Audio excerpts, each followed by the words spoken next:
దేవుని పరిశుద్ధ నామానికి స్తోత్రం కలుగునుగాక. దేవునితో ఈ దినమని కార్యక్రమం ద్వారా మిమ్మల్ని కలవడాన్ని బట్టి దేవుని నామాన్ని ఘనపరుస్తున్నాను. అలాగే మీరిచ్చే సాక్ష్యాన్ని బట్టి నేనెంతో దేవుని నామాన్ని స్తుతిస్తున్నాను. ఈ కార్యక్రమం ద్వారా మీరు దీవించబడుతున్నారన్నందుకు నేనెంతో దేవుని నామాన్ని ఘనపరుస్తున్నాను.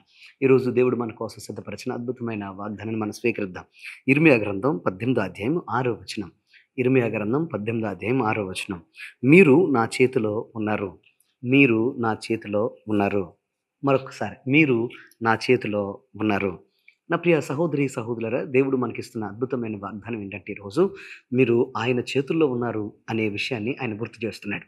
ఎందుకనంటే ప్రతి మనిషి జీవితంలో ఎన్నో బాధలు, కష్టాలు, కన్నీళ్ల మధ్యన ఏం చేయాలో అర్థం కాని దీనస్థితిలో బలహీనమవుతూ ఉంటారు. అలాంటి పరిస్థితుల్లో అయ్యో! మా భవిష్యత్తేంటి? మా బ్రతికేంటనే ఒక బాధ, వేదన ప్రతి ఒక్కరిని వెంటాడుతూ ఉంటుంది. ఈరోజు నా ప్రియ తమ్ముడు, చెల్లి, ప్రియ సహోదరి, సహోదరుడా, ఈరోజు నా బ్రతుకెలా ఉంటుంది? ఈ దినము నా జీవితం ఎలా ఉంటుంది? ఈ యొక్క నెలలో నా బ్రతుకు ఎలా ఉంటుందని ఒకవేళ నువ్వు బాధపడుతున్నావేమో. నా జీవితంలో చాలా అప్పులున్నాయండి. అలాగే అననుకూల పరిస్థితులున్నాయి. ఏం చేయాలో అర్థం కావడం లేదు. నాకు విడుదల కావాలి. కానీ నన్ను ఎవరు జ్ఞాపకం చేసుకుంటారు? నాకు ఎవరు లేరు. నాకు అండగా లేరు. సహాయం చేసేవాళ్ళు లేరు అని ఒకవేళ నువ్వు బాధపడే సహోదరి, సహోదరుడివైతే ఈరోజు నీతో మాట్లాడుతున్న మాటను జాగ్రత్తగా విను. ఆయన అంటున్నాడు, నీకు గుర్తు చేస్తున్నాడు. నీవు నా చేతుల్లో ఉన్నావు అనే విషయాన్ని ఆయన జ్ఞాపకం చేస్తున్నాడు. ఆయన చేతుల్లో మనకు ఏముంది అనే విషయం మనకు తెలిస్తే మన జీవితంలో మనం ఎంత మాత్రము భయపడం అనే విషయాన్ని మనం గ్రహించాలి. ఎందుకు ఈరోజు నీ మాట మీకు నేను చెప్తున్నానంటే ఆయన సన్నిధిలో, ఆయన చేతుల్లో మనకు పరిపూర్ణమైన స్వస్థత, ఆరోగ్యము, నెమ్మది, ఐశ్వర్యం, ఆశీర్వాదం ఉందనే విషయాన్ని మనం మర్చిపోకూడదు. ఎందుకు అంటే ఈ రోజున చాలామంది జీవితాల్లో దేవుని చేతుల్లో లేక వారి జీవితాలు అల్లకల్లోలమైపోతున్నట్లుగా మనం చూడగలుగుతున్నాం. నా ప్రియ తమ్ముడు, చెల్లి, ప్రియ సహోదరి, సహోదరుడా, నీ జీవితాన్ని పాడు చేసి ఈ లోకంలో ఉంటావా? లేకపోతే దేవుని చేతుల్లో ఉండి నువ్వు నీ జీవితాన్ని అద్భుతంగా మార్చుకుంటావా అనేది నీ చేతుల్లో ఉందని నీకు మనవి చేస్తున్నాను. ఎందుకనంటే ఆయన ఎప్పుడు ఆయన చేతుల్లో నువ్వు ఉండాలని ఆశపడుతూ ఆయన అంటున్నాడు, మీరు నా చేతుల్లో ఉన్నారు గనుక మీరు కలవరపడొద్దని. బుద్ధిపూర్వకంగా నువ్వు ఒకవేళ ఆయన చేతుల్లోంచి బయటపడడానికి ప్రయత్నం చేస్తున్నావేమో, ఆయన చేతుల్లోనుంటే నీకు క్షేమము, ఈ లోకములో ఉంటే నీ జీవితంలో భయంకరమైన శాపం అని గ్రహించాలని మీకు మనవి చేస్తున్నాను. నా ప్రియ సహోదరి, సహోదరులారా, ఈరోజు ఒక మాట మీకు చెప్తాను. ఈరోజు ఎందుకు ఈ మాట మీకు నేను చెప్తున్నానంటే, మీ ఆత్మీయ విశ్వాసాలు, మీ ఆత్మీయ జీవితాలు బలపడుతూ మీ విశ్వాసం మరింతగా అభివృద్ధి అవ్వడానికి ఈ మాట మీకు చెప్తున్నాను. ఒక సహోదరు నా దగ్గరికి వచ్చి అందేమనంటే, అయ్యా నాకు చాలా ఇబ్బందిగా ఉంది. అస్సలు నిద్ర పట్టట్లేదు. నాకే ఇలా ఉందంటే మా అమ్మాయి మరింత భయంకరంగా ఉంది. ఒక్కసారి ప్రార్థన చేయరా అని అంది. ఎందుకనంటే చాలా దీనస్థితిలో ఎన్నో ప్రాంతాలకు తిరిగి, ఎన్నో ప్రయత్నాలు చేసి వారికి అనారోగ్యం పోక, సైతాను శక్తుల బంధకాలు ఓడిపోక, తెగిపోక ఎంతో ఇబ్బంది పడ్డారు. అయితే ఒక మాట నన్నేమనంటే, మీరు దేవుని సన్నిధికొస్తే మీ జీవితంలో అద్భుతం జరుగుద్ది. మీరు తప్పకుండా దేవుని చేతుల్లోకి రావడానికి మీరు ప్రయత్నం చేయండి అని చెప్పినప్పుడు, తప్పకుండా ఏం చేసిందంటే పిలిపించి ప్రార్థన చేయించింది.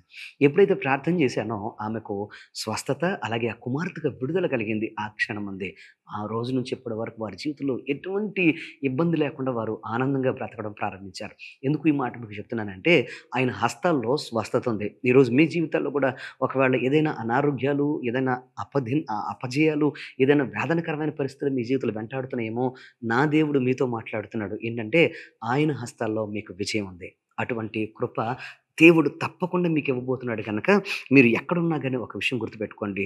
ఆయన చేతిలో ఉన్న ఆనందాన్ని, ఆయన చేతిలో ఉన్న ఆరోగ్యాన్ని, ఆయన చేతుల్లో ఉన్న అద్భుతమైన ఆశీర్వాదాన్ని, ఐశ్వర్యాన్ని, ఆయన చేతుల్లో ఉన్న అద్భుతమైన సెక్యూరిటీని నీ జీవితంలో పొందుకోవడానికి ఆయన దగ్గరికి రావాలని మీకు మనవి చేస్తున్నాను. నువ్వు ఆయన వైపు తిరగగలిగితే ఆయన చేతుల్లో ఉన్న నీవు ఎన్నటికీ కదల్చబడవు. అందుకోసం అంటున్నాడు, చూడు నా అరచేతులతో నిన్ను చెక్కుకొని ఉన్నాను అని వాగ్దానం చేస్తున్నాడు.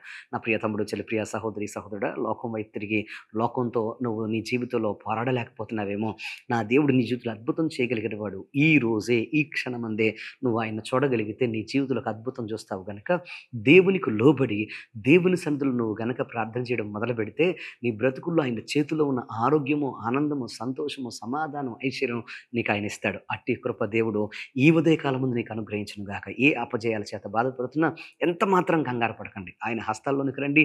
మీ జీవితంలో ఆయన పూచే అద్భుతమైన ఆశీర్వాదం పొందుకోండి. పొందుకోండి. ఈ దినమందు ఆయన కృప మీకు తోడుగా ఉండి మీ జీవితంలో అద్భుతమైన విజయం మీకు అనుగ్రహించునుగాక. ఆమేన్. ప్రార్థన చేసుకుందాం. మా పరమ తండ్రి మీకు వందనాలు, స్తోత్రాలు. ఈరోజు ప్రత్యేకంగా ఈ ఉదయకాలంలో వీళ్ళందరినీ మీరు జ్ఞాపకం చేసుకోండి. ఏ అపజయాలతో, ఎటువంటి ఇబ్బందికరమైన పరిస్థితుల మధ్యన ఎటువంటి గాయాల పాలవుతున్నారో ఈ రోజున వాక్యం నన్ను సెలవిచ్చినట్లుగా, మీరు వాగ్దానం చేసినట్లుగా నీ చేతిలో ఉన్న ఆరోగ్యము, ఆనందము, సంతోషము, ఐశ్వర్యం, ఆశీర్వాదాన్ని బిడ్డలకిమ్మని వేడుకున్నాను. వెంటాడుతున్న ప్రతి బలహీనతలు, కష్టాలు, కన్నీళ్లు యేసు నామములో లయమైపోవునుగాక. మరింత ఆరోగ్యంతో, మరింత స్వస్థతతో, మరింత నెమ్మదితో ఈ నెలంతా అద్భుతం చూసే కృప దయచేయమని, నూతన సంవత్సరంలో ప్రవేశిస్తుండగా నూతన కార్యాలు బిడ్డల జీవితంలో జరిగించి ముందుకు నడిపించమని, ఈ దినము చేస్తున్న ప్రతి ప్రయత్నంలో అద్భుతమైన విజయం ఇమ్మని, ఈ ప్రార్థన నాటి కొందరు ప్రభు ఈ యొక్క వాక్యం వింటూ ఈ ప్రార్థనలో ఆయన ఏకీభవిస్తున్న బిడ్డలందరినీ మీరు జ్ఞాపకం చేసుకుని, ఏ ప్రాంతం నుంచి వాక్యం వింటున్నా యేసు నామములో వారి జీవితంలోకి అద్భుతం జరుగునుగాక. ఈ ఉదయకాలం ముందు గొప్ప కార్యాలు చేసి కృప దయచేయమని యేసు నామమున అడుగుచున్నాం తండ్రి. ఆమేన్. ఆమేన్. ఆమేన్. దేవుడు మిమ్మల్ని దీవించునుగాక. ఈ వాక్యం గనుక